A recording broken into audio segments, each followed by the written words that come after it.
I completely believe, and I've been critical of this past however many administrations' support of the fact that our enemy's enemy is our friend. That is not always a good policy. It has created a lot of problems, and I do think the post-1989 environment has changed that. And I think one of the reasons why I, as a taxpayer, feel that the investment into Iraq is worth it is because we have to fix the problems that we caused by supporting a lot of those countries for as long as we did. And Mr. Kaleem, you have a direct question put to you. Sure. Two parts. One, is he my boss? No, he's not my boss.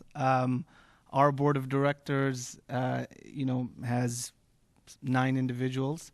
Doesn't include him. He is on the board of trustees of the Islamic Society of Boston, which owns the Cultural Center, and we, the Muslim American Society, operate the Cultural Center fully on our own. Now, but regarding him, though, in fairness to him, if he did say that, I disagree with it. If he, whether he said it or not, I think the best way to talk about Jamal Badawi is to really look at his work, look at his writings, look at his teaching. He's a professor at, I believe, St. Mary's University, perhaps in Canada. A long time person who's been involved in interfaith work as well as Islamic teaching business, teaches business and management as well. But I think I think anyone who would look and judge his work and his teachings and his writing can come to their own conclusion about him. But as far as the ideas you expressed there, yeah, I would disagree with that. If the gist of the idea is that coming back to Sharia and Islamic law being established in a Muslim majority society and so forth. So is the Muslim American Society doing a lot of work to teach Muslims that if they are 99% of the population, that the Islamic State is dead? Have you guys written that? No, we haven't written that. Oh, That's like asking, so how do we believe you? You're just deflecting this question, but yet there's no positive work, one sentence in any of the Muslim American Society's works or pledges that says that you disavow the Islamic State. I could write that for you if you'd like. Not for me. Well, not for me. It shows what you're working to do. Let me complete my thought. Let me complete my thought. You complete your thought, but then I want to come to the public. Yeah. Well, what I'd say is, what we focus on is Muslim civic engagement. So it's like asking an organization to do. So for example, the American Islamic Forum for Democracy. If I say, well, have you done work to actually, get out amongst lots of Muslims, youth, to engage them in ways to actually teach them the civic process so that they can, by practice and by example, feel a part of the civic process and see themselves at home and feel a stake in their country. And what are all the programs for that? You would say, and rightly so, that, well, what you're engaging in is as a think tank. It's to engage in this type of forum and discussion and share all of that. Well, what we're engaging with is all the work that I told you. For us to, expound upon, a non-expert practitioner like myself, to expound upon that in forums other than this, but to actually write something about it, I mean, it's not what we, chartered ourselves. Fair enough. And if I may I cite I'm one? going to ask 2 people to address succinct questions to our speaker. One analogy to the Islamist state: the Russian Tsar, the autocrat, who legally had religious, secular, and control over the army. I believe we all know what happened to him. Thank you very much. No, and the question is, if you're a heretic, who declares you a heretic, and how are you punished under Islam? Okay, fair enough. A good, clear question. Second person, please. One sentence premise, one sentence question.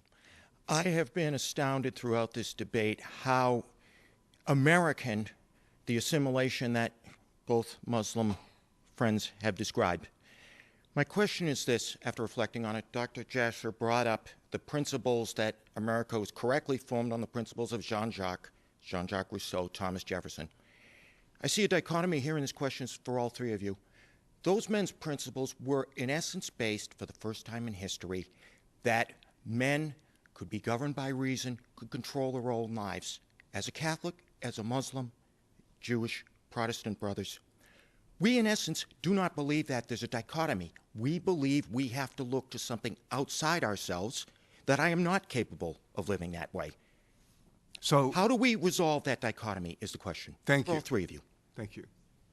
Either one can start off. Can you explain the last? Well, I think that the question I heard Speak in your embedded, language, yeah. the question I heard embedded in that is, what's the relationship to the transcendent in Islam? How does the move from reason, choices made based on reason, include an experience of or honoring of the transcendent? Is that fair enough? Close enough? Only to include that I'm saying that that is the same concern for Christians. Yes, right, right. Yes. So,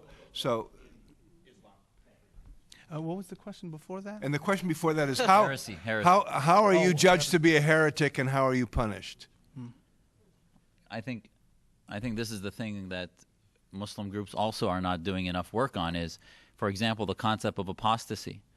Jamal Badawi, your Board of Trustees person, has in 2004 a statement on Islam Online, which is one of the Brotherhood's main portals out of Qatar, a statement that says that blasphemy should only be outlawed as it affects the cohesion of the Islamic State. So therefore, any criticism of Islam, he says you shouldn't do anything in the West because Muslims are a minority. But basically he's saying that if Muslims are a majority, you can start to control these things because they feel that criticizing the faith weakens he compares it to treason. And I think this is where the problem of reform and looking backwards is so problematic as far as many of the so-called Islamic leaders. And the bigger concept of heresy looks to, in Arabic, what's called takfir. The takfiris are those that in Arabic, takfir means to say that somebody else did kufr or has rejected God. And takfiris are those that determine that, like bin Laden is a takfiri. He says that moderate Muslims, non-Muslims, these are all kuffar, and they basically should be killed because they're atheists.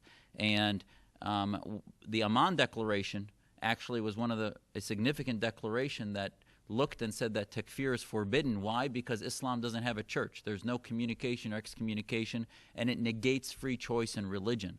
And I think this is one of the main things we should see Muslim groups work at, is that there's subtle takfir, which is all of a sudden Muslims that have unique, innovative ideas get marginalized. They get shunned. They get looked upon as not part of the tribe. There's a tribalism, and a lot of Western Reformation looked at recognizing individual ideas and lifting it up, even though the majority may disagree with it. And I think that's one of the things, that we don't have a church to declare heresy, but there is significant pressure within the community to dispense with heretics.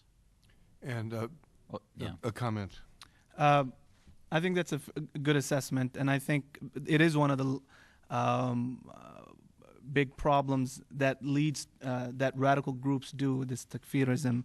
And I think ideally no one should be declaring anyone a heretic. So I mean, I'll leave it at that. The second question, which was on the transcendental and so forth, I mean, what I took from it is,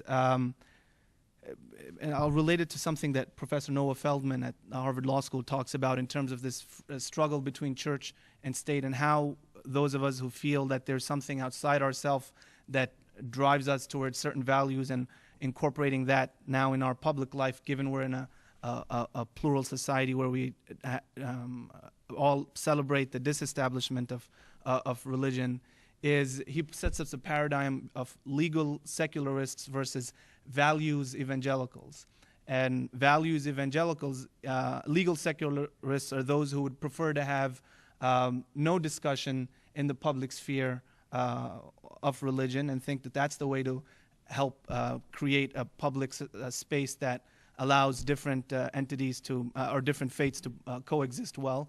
And values evangelicals want to have the right to expound based on values that exist in and of themselves within themselves, whether by way of Christian values or Muslim values or Jewish values or Buddhist values or what have you. And he says that basically, I mean, if you let this thing play itself out, as long as that the anti-establishment clause is there, it doesn't matter which way people come at it, because you're only going to end up convincing by way of reason to those who don't subscribe to the same values.